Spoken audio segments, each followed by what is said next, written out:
Sementara untuk susu ini yang juga sejak kemerdekaan sampai hari ini pada saat ini kita belum mampu memenuhi kebutuhan kita. Sistem closed house ini sekarang di dalam 2-3 tahun terakhir ini sudah sangat maju dalam pemanfaatan AI.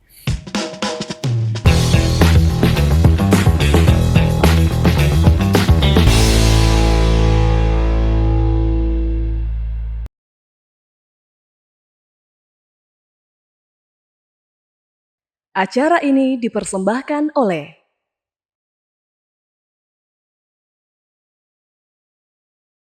Halo pemirsa Nas TV, senang sekali saya Andrea Ririn Karina dapat kembali menjumpai Anda dalam Unhas Speak Up.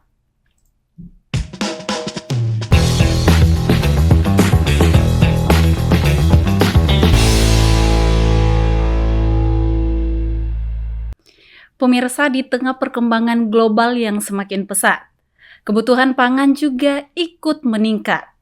Lantas, bagaimana teknologi dapat menjawab tantangan ini dan bagaimana inovasi di sektor peternakan dapat memberikan solusi untuk ketahanan pangan serta memberikan manfaat ekonomi bagi masyarakat?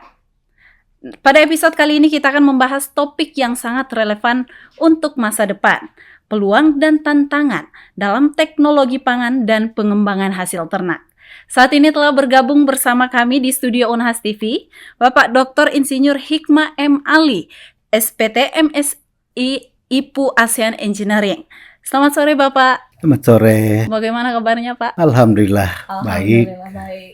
Oke, jadi pemirsa, Bapak Dr. Insinyur Hikmah M. Ali SPT MSI IPU ASEAN Engineering ini merupakan Wakil Dekan Bidang Akademik dan Kemahasiswaan sekaligus dosen pengajar pada Fakultas Peternakan Universitas Hasanuddin.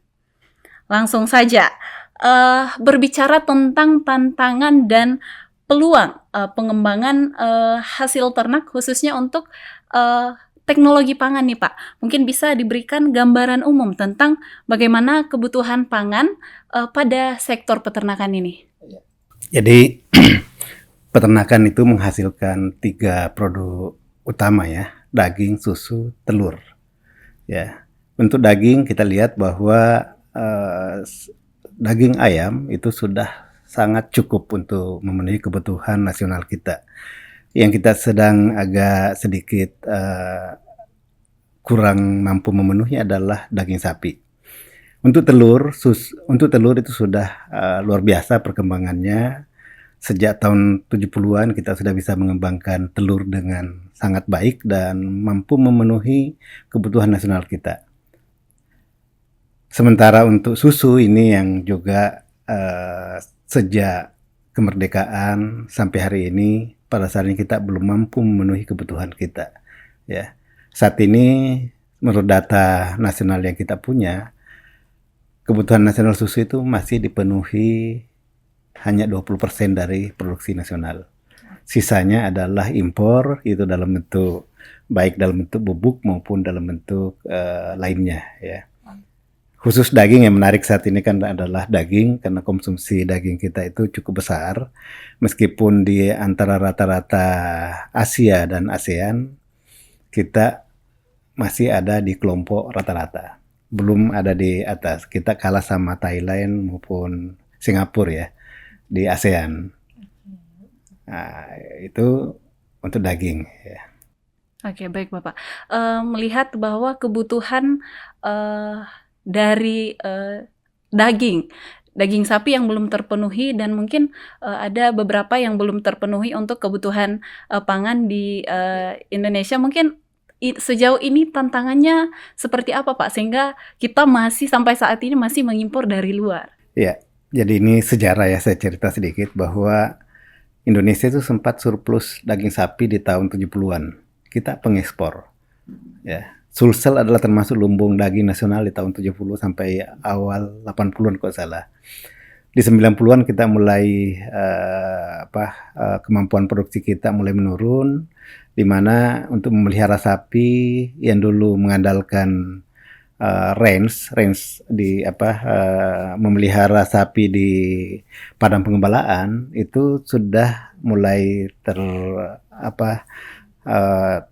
bersaing dengan pertanian lain, ya. Jadi tidak bisa lagi kita memelihara sapi dengan cara digembala, dan kita terpaksa harus beralih ke peternakan yang betul-betul dipelihara di dalam kandang, dan itu membuat kelihatannya ada karena kita belum mampu mengikutkan teknologi pada waktu itu, sehingga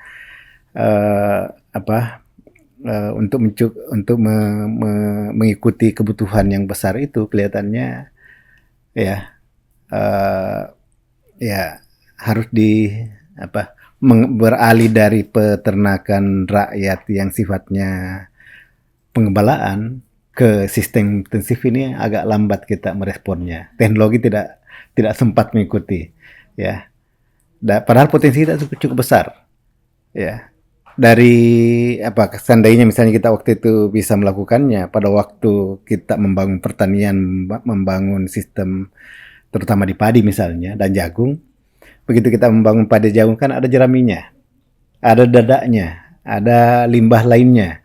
Nah, harusnya pada waktu itu kita mampu mengimbangkan, begitu memelihara menanam padi, panen, ada limbahnya bisa dipakai untuk sapi. Tapi pada waktu itu kita tidak siap, di mana pada waktu itu adalah yang punya sapi berbeda orangnya dengan yang memelihara, yang menanam padi, yang sehingga tidak bisa baku tutup. Sekarang inilah baru kita mencoba melihat bagaimana ini menjadi sesuatu yang terintegrasi dalam satu sistem pertanian. Ada padinya, mungkin ada usaha lain, ada sapinya di sana. Tapi tentunya dengan kalau kita tidak mampu dengan korporasi, mungkin dengan orang berbeda, tapi dalam kawasan yang sama.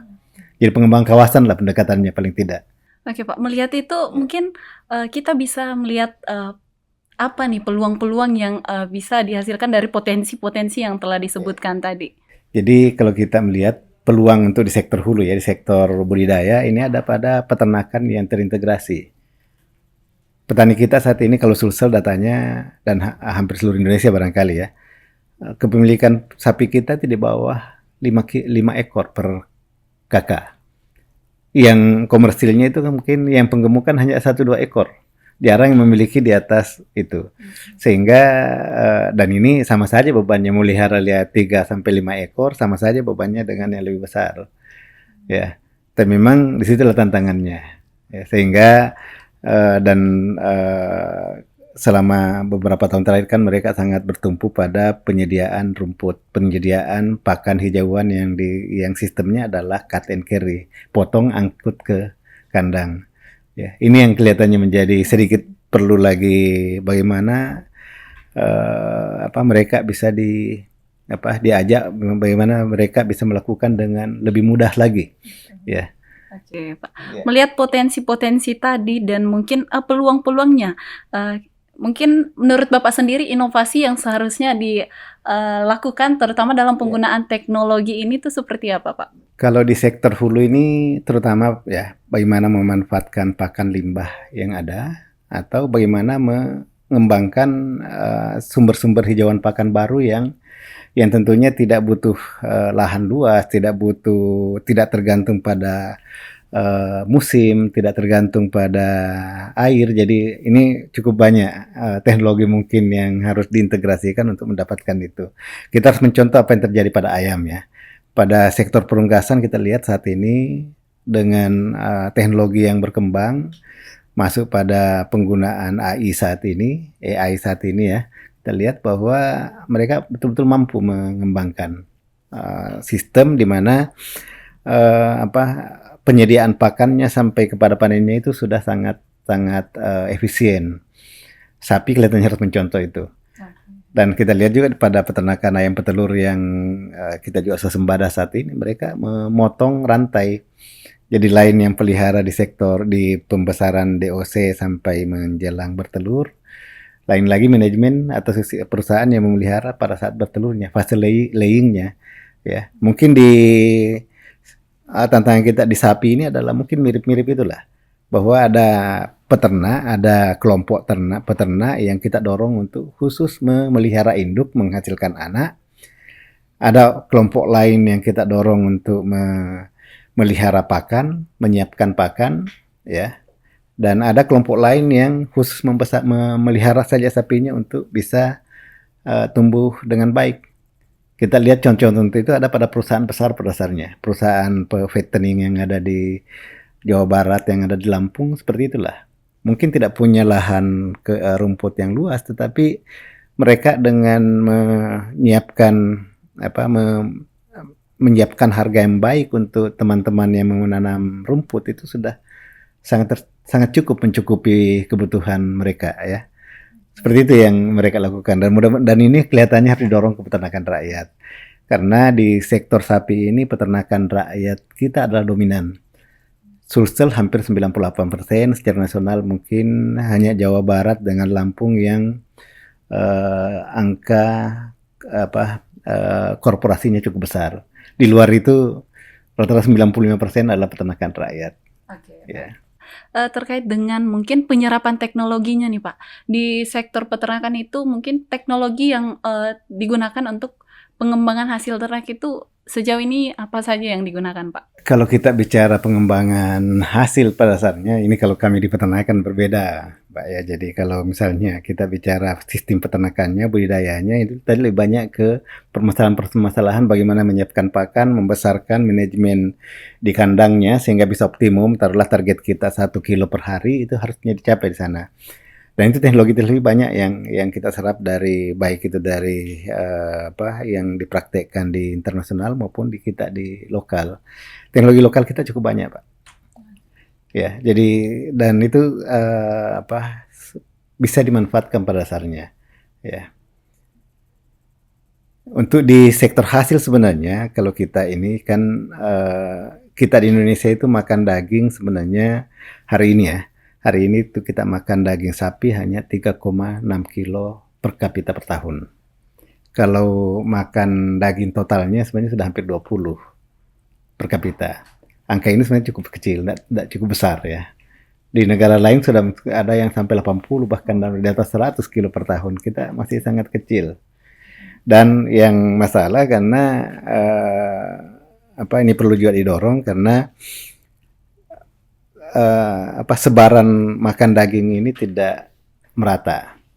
Mungkin pada keluarga-keluarga miskin, keluarga-keluarga menengah ke bawah, makan dagingnya itu hanya pada hari-hari tertentu. Lebaran, Idul Adha, ya, atau kalau ada acara. Sementara selebihnya adalah kurang mampu mencapai itu. Lihat harga daging juga yang semakin tinggi. Berbeda dengan kita mungkin di lingkungan kampus ya. Lingkungan kampus itu alhamdulillah konsumsi dagingnya luar biasa, cukup besar. Saya sering cerita ke mahasiswa bahwa mahasiswa itu sudah bisa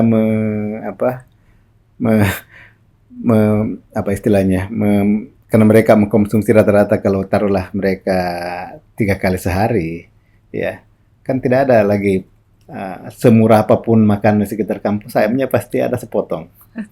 Jadi 3 kali sehari ya bisa dapat 150 gram sehari. Setahun bisa dapat sampai puluhan kilo, 40-an kilo rata-rata setahun ya. Dibanding masyarakat umum yang mungkin sekali atau 2 kali setahun. Mereka lah yang subsidi nih, yang kelompok yang lain. Mungkin di sektor peternakan, mungkin di Fakultas Peternakan sendiri Pak, mungkin ada yang menyediakan mungkin daging atau seperti apa?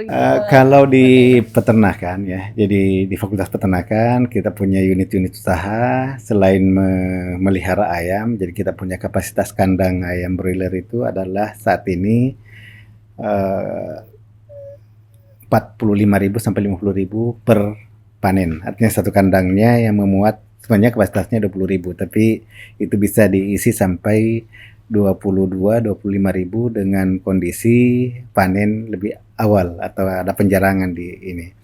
Itu panennya bisa sampai 6 atau 7 kali setahun. Ya, jadi kalau 6-7 kali kan berarti ada 350.000 per tahun. Nah, kemudian kita punya juga unit lain sapi, kambing, sapi dan kambing ini selain produksi daging juga produksi susu, terutama susu sapi perah dan kambing perah. Tapi itu saat ini masih banyak di internal kelihatannya kemampuan produksi kita baru cukup untuk internal. Untuk di pengolahan kita punya industri pengolahan bakso itu sebenarnya kapasitasnya bisa sampai 2 ton per hari. Ya, kalau kapasitasnya ya. Tapi karena di dalam kegiatan kita yang kelola ini kan mahasiswa dan tempat praktiknya mahasiswa sangat tergantung pada aktivitas kemahasiswaan. Ya. Jadi hasil-hasil produksi dari peternakan ini tidak terlepas dari teknologi ya Pak, dan Ya. selalu bersinggungan. Jadi pengembangan apapun yang kita kerjakan sana adalah mengikuti tren teknologi yang ada. Tadi di unggas, di broiler itu adalah menggunakan teknologi closed house. Jadi semua sudah terkontrol, bahkan dengan sistem otomatisasi dari suhu dan kelembaban itu sudah diatur otomatis. Di produksi bakso misalnya kita mengikuti tren. Bahkan kita sudah mulai mencoba sesuai hasil penelitian yang ada, mencoba memproduksi pangan yang sifatnya fungsional. Ya, jadi ada anggapan selama ini bahwa makan daging itu justru menaikkan tekanan darah, justru menaikkan kolesterol. Ini harus kita buktikan, harus kita capai bahwa yang tinggi makan dagingnya, negara-negara yang tinggi makan daging ya, negara-negara yang tinggi makan protein hewani, kenyataannya juga tidak separah kita mungkin bisa sama saja parahnya ya. Artinya mungkin bukan dari konsumsinya, tapi mungkin teknologi pengolahannya lah yang harus dilihat kembali. Tapi memang karena secara umum kita di Indonesia adalah negara yang bukan makannya itu adalah dalam bentuk hasil masak ya. Yang terkenal kita kan adalah rendang, itu masakan. Ya, dimasak lama malah. Coto, kontrol, semua dimasak dengan air. Ya, dengan waktu yang lama. Kenapa itu? Karena aslinya daging-daging kita, apakah itu dari sapi ataupun ayam kampung dulu, ayam buras ya istilahnya. Itu kan panennya setelah berumur setahunan. Sehingga itu harus dimasak, harus dibikin sup, dan oleh karena itu yang terkenal di Indonesia adalah sup-supan. Sup, masakan, ya, bukan bakar-bakaran. Yang bakar-bakaran Indonesia hanya adalah sate, ya. Kalau di luar justru yang berkembang adalah sate, dan di sana mereka makan daging sapi itu umumnya adalah setahun, usia setahun. Kita masih kecil sapinya kalau setahun, ya, sehingga mungkin karena pemasakan yang lama, ya, sifat-sifat fungsional dari daging itu berubah. Dan justru bukannya menghasilkan nutrisi yang baik, tapi mungkin juga mengikutkan zat-zat atau bahan-bahan yang sudah tidak baik lagi untuk gizi kita ya. Karena pada dasarnya taruhlah misalnya di daging ada beberapa bioaktif yang sangat baik untuk mencegah hipertensi misalnya. Jadi ACE inhibitor itu cukup tinggi pada daging yang pemasakan tertentu, ya, waktunya tidak lama, dan tingkat masaknya, tingkat lama pemasakannya tidak terlalu lama, ya. Itu kira-kira. Baik pemirsa, kita akan membahas lebih dalam lagi peluang dan tantangan dalam teknologi pangan dan pengembangan hasil peternakan. Jangan kemana-mana, kita akan kembali setelah jeda berikut.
Baik pemirsa, terima kasih karena masih setia untuk menemani kami dalam program Unhas Speak Up. Kita akan lanjut membahas tentang tantangan dan peluang dalam teknologi pangan dan pengembangan hasil peternakan. Baik Bapak, kita akan lanjut membahas ini. Menurut Bapak sendiri ini, apa kendala yang mungkin dihadapi oleh para peternak, khususnya peternak sapi ya Pak, sehingga mungkin produksinya ini berkurang sehingga kebutuhan pangan kita akan daging sapi ini kurang. Oke. Yang pertama tentunya adalah perbibitan. Jadi kita tidak punya sistem perbibitan atau tidak mampu menghasilkan bibit. Ini kan untuk menghasilkan daging kita harus melahirkan sapi dulu. Sapi yang lahir hari ini itu akan digunakan 2 tahun ke depan kalau kita di Indonesia. Paling cepat 1,5 tahun. Sehingga ini berat karena lama merencanakannya, lama baru panennya. Butuh waktu 1,5 tahun setelah lahir. Sehingga tantangan terberat kita ada pada bibit. Bagaimana menghasilkan bibit sapi, anak sapi yang nanti pada usia 1 tahun sampai 1,5 tahun, paling tidak lebih 2 tahun, menghasilkan bobot badan yang optimum. Kalau standar untuk menghasilkan daging yang baik itu ada pada kira-kira bobot 200 atau sampai 500 ya. Kalau di sapi Bali kita, sapi lokal kita, karena memang ini yang umum di Indonesia adalah sapi lokal. Ya, sapi lokal kita itu umur 3 tahun baru bisa dapat 300 kilo. Istilah kita di sini daging 100 kilo daging itu. Nah, itu yang pertama, yang jadi bibitnya ya. Karena kalaupun kita mengimpor, mendatangkan sapi sapi ras luar negeri, sapi taruhlah misalnya breed dari Eropa, tantangannya kan tantangan musim. Sehingga banyak di kita untuk melakukan cross.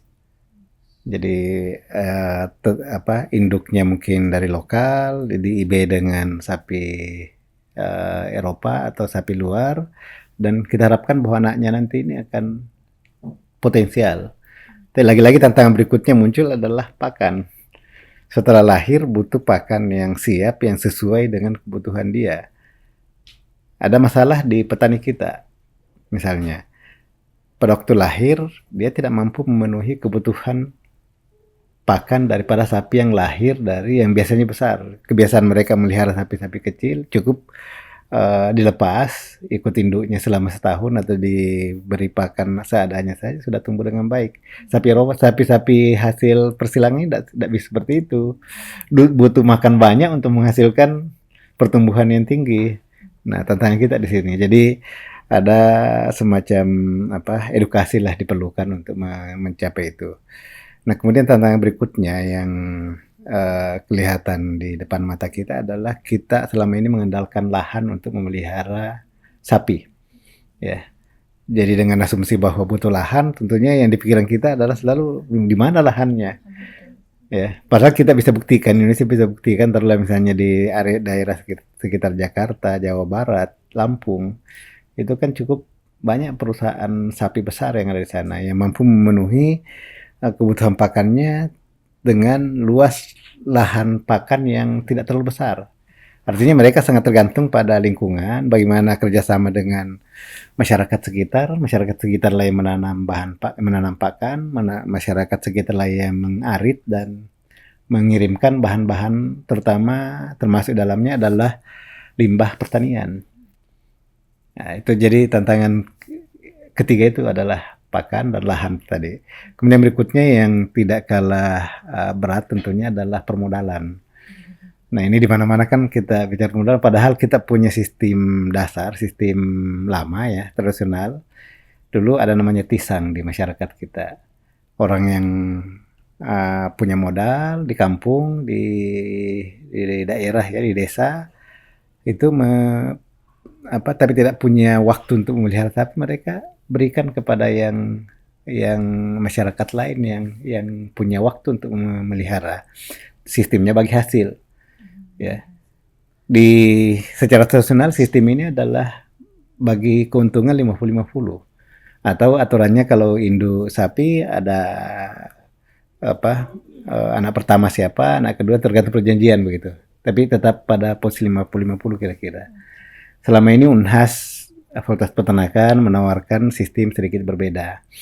Jadi dengan perorganisasian yang kita lakukan itu bagi hasilnya 60% untuk petani, 30%-nya untuk Unhas, 10%-nya untuk manajemen. Manajemen itu siapa? Para pengelola yang hari-hari membantu mengkomunikasikan kebutuhannya dan seterusnya. Dan dalamnya dokter hewan, ada sarjana peternakan yang selalu siap membantu mereka pada saat kesulitan. Jadi sistem ini saya kira bisa menjadi alternatif ke depan. Terkait dengan permodalan dalam hal ini adalah pembiayaan. Ini memang yang terus perlu dilakukan pendekatan-pendekatan baru, karena sudah banyak yang kita lakukan, yang dilakukan pemerintah ya, terutama dengan KUR misalnya. Bank bersedia membiayai dengan bunga khusus. KUR untuk sapi itu berbeda dengan lain dalam rangka mencukupi kebutuhan kita. Tapi kelihatannya masih perlu didorong karena operasionalnya mungkin masih, petaninya juga tidak tahu informasinya kemana dan seterusnya. Ini perlu tetap kita jaga ya. Itu kira-kira yang 4 paling tidak ya. Sebenarnya banyak hal lain ya, termasuk kegiatan peternakan ini kan boleh kata kegiatan yang perlu curahan waktu yang berbeda dengan pertanian. Kalau beternak ya tiap hari harus ketemu ternaknya. Kalau bertani pangan misalnya, di tanaman pangan misalnya, habis tanam mungkin 3 hari kemudian baru bisa baru pergi lihat, tidak ada masalah. Ya, kalau sapi, ayam, ya kalau tidak lihat hari itu ya mati. Iya betul. Ya. Oke, baik Pak. Mungkin kita sudah membahas jauh tentang tantangan yang dialami dalam sistem manajemen di hulu ya. Iya, di peternakan sapi ini ya Pak. Secara khusus mungkin di sapi, daging sapi. Oke, sejauh ini apakah sudah ada penggunaan kecerdasan buatan atau AI untuk manajemen sistem peternakan ini Pak? Atau mungkin Internet of Things yang digunakan dalam sistem manajemen di sektor peternakan ini? Jadi kalau kita lihat perkembangan dunia saat ini, Indonesia juga termasuk, ini sudah menerapkan. Hanya tentunya yang paling maju itu adalah apa yang ada broiler. Ya, di broiler, jadi broiler itu sekarang kalau menggunakan sistem lama, open house, itu umumnya sudah tidak mampu menghasilkan keuntungan yang berarti untuk berlanjutan usaha ya. Sehingga mau tidak mau harus masuk pada closed house. Sistem closed house ini sekarang di dalam 2-3 tahun terakhir ini sudah sangat maju dalam pemanfaatan AI. Ya, mulai dari bagaimana mengontrol suhu. Jadi di kandang itu bukan lagi tidak ada pengap di dalam kandang. Jadi semua udara yang ada di dalam dikeluarkan dan terganti dengan udara baru yang suhunya mungkin bisa dianggap sama lah dengan AC kira-kira ya. Jadi sebenarnya alatnya adalah cooling pad, jadi pendingin dari air yang dijatuhkan, dan suhunya itu kita harapkan ada di 22 sampai 25 derajat kira-kira. Dan itu menggunakan AI semua. Kapan bergeser angkanya, sistem akan merintahkan untuk ada perbaikan-perbaikan, termasuk misalnya bila tiba-tiba suhu naik karena mungkin cooling pad tidak jalan, alternatif lain adalah mungkin membuka ventilasi. Itu semua diatur dengan AI. Termasuk dalam kesehatan. Jadi mengecek di mana ada ayam yang kurang sehat, individu tertentu, mulai dari secara individu sampai secara kelompok bisa dideteksi. Ya, bahkan saya punya bayangan suatu saat nanti orang memelihara ayam itu tidak pernah kelihatan ayamnya sampai tiba di meja. Ya, karena saya lihat ada di ini ya. Jadi kalau sudah setting ayamnya masuk, pakannya akan mengalir, apa semua dengan AI. Panennya nanti dengan mesin, potongnya dengan mesin, keluarnya nanti di ujung sudah ayam goreng jadinya. Suatu saat ya. Saat ini sebenarnya sudah hampir terhubung sebenarnya dengan AI semua. Di sapi juga sama, di sapi sudah banyak, terutama di pengembangan teknologi. Tapi di sapi ini masih lebih banyak pada individu. Bagaimana memakai pada individu, pemeriksaan dan sebagainya. Beda di unggas tadi yang secara massal dalam satu kandang 20.000, 30.000 ekor dikontrol dengan AI. Oke, terakhir nih Pak, apa upaya yang mungkin bisa dilakukan untuk memastikan bahwa produk hasil peternakan yang berbasis teknologi ini bisa tetap terjangkau di masyarakat? Ya, tentunya teknologi yang baru ini saya lihat bahwa justru menghasilkan efisiensi yang jauh lebih tinggi dibanding dengan pendekatan-pendekatan yang selama ini kita lakukan dengan manual ya. Ya, teknologi ini mampu menghasilkan efisiensi yang tinggi dan tentunya, dan kita bisa buktikan di ayam itu harga ayam adalah termasuk, dan telur ya, hari ini protein termurah untuk konsumsi manusia. Telur dengan harga 1.500 ya, itu kan proteinnya sekitar 13 gram. Ya, jadi taruhlah 100 rupiah per gram. Yang lain tidak bisa dapat kalau di harga-harga itu ya, 100-an rupiah per gram. Di daging sapi masih mahal, tapi di daging ayam ya, dengan harga rata-rata hari ini 45.000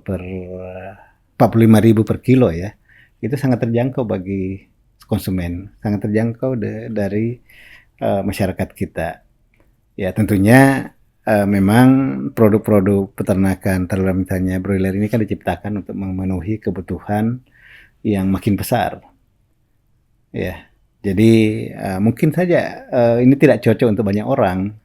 Ya, mungkin ada orang yang enggan mengkonsumsi broiler misalnya, tapi untuk kebutuhan yang orang banyak inilah yang paling tepat saat ini. Ya. Oke, baik Pak. Setelah berbincang banyak tentang peluang dan tantangan masa depan teknologi pangan dan pengembangan hasil ternak ini, mungkin bisa berikan sedikit closing statement Pak? Ya. Jadi kita tidak bisa lari dari teknologi saat ini ya. Jadi teknologi harus kita manfaatkan untuk meningkatkan efisiensi produksi, menghasilkan pangan yang jauh lebih murah, dan tentunya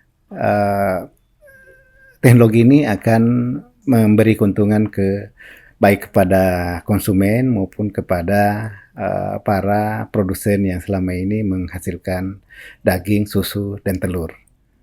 Ya, terima kasih. Nah, pemirsa, kita sudah mendengar banyak hal menarik terkait peluang dan tantangan masa depan teknologi pangan dan pengembangan hasil peternakan dari Bapak Dr. Insinyur Hikmah M. Ali SPT MSI IPU ASEAN Engineering. Mulai dari potensi inovasi teknologi yang menjanjikan hingga tantangan besar yang harus dihadapi bersama. Yang pasti, keberhasilan di sektor peternakan ini memerlukan kolaborasi yang erat antara pemerintah, akademisi, pelaku industri, serta masyarakat. Dengan mengintegrasikan teknologi dan menerapkan langkah-langkah berkelanjutan, kita akan menciptakan masa depan pangan yang lebih baik bagi Indonesia dan bagi dunia. Untuk itu, sekali lagi kami ucapkan terima kasih kepada Bapak Dr. Insinyur Hikmah M. Ali SPT MSI IPU ASEAN Engineering atas waktu dan kesempatannya berbincang bersama kami. Kami juga mengucapkan terima kasih kepada seluruh pemirsa Unhas TV dimanapun Anda berada yang telah setia menyaksikan Unhas Pick Up kali ini. Jangan lupa untuk terus saksikan program-program menarik dari Unhas TV dengan mengunjungi YouTube channel dari Unhas TV. Akhir kata, saya Andrea Ririn Karina mewakili kru yang bertugas. Pamit undur diri dan sampai jumpa di Unhas Pick Up berikutnya.